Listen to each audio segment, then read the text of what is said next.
This is a story that starts with homeless people and how their exodus out of downtown Juneau results in a $20 million encampment that changes the economic power structure throughout Southeast Alaska. So the year is 2016, and I am a bumbling young man living in Juneau, and the homeless people had basically taken over the downtown corridor. So the merchants and the small business owners asked the city to get them out of their doorways.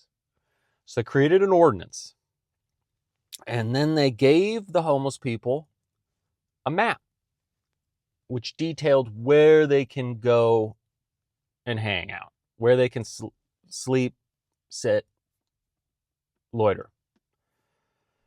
But that map included Marine Park, which is front and center to the cruise ship tourists. And I went there, and there was lumber and construction supplies and a woman who dragged her comforter across the park over to their corner where she was building her nest. And it was unbelievable. So they did it again. And they redid the map, and they said, no Marine Park, no Marine Park. So they began their migration out the road, down the road. And they found themselves on a small plot across from what is now the Prospector, or what was the Prospector Hotel. And that became an eyesore. And so everyone said, this can't do. We gotta get rid of them. They said, well, nobody's complaining. The owner hasn't complained. Well, who owns the property?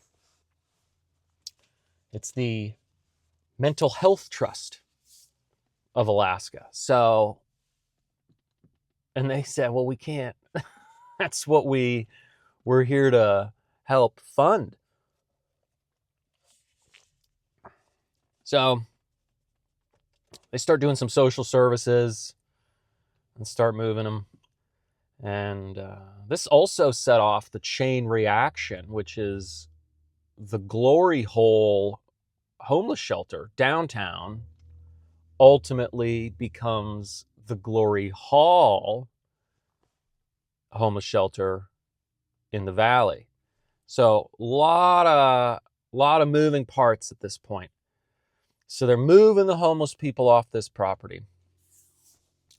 And now this is where huge societal ramifications occur. So if you fast forward a little bit, it is now for sale. The Mental Health Trust is not going to sit on this valuable waterfront property anymore. So they ask for bids. The city of Sitka offers them something like $4 or $5 million over the asking price. Well, that was more than. Norwegian Cruise Lines offers $20 million, blowing it out of the water. That's not even, it's huge. So they sell it to Norwegian Cruise Lines, right? Highest bidder, capitalism, Mental Health Trust. Norwegian Cruise Lines then turns around and donates it to an indigenous corporation. Donates. They just hand them $20 million of prime waterfront property. And so this changes how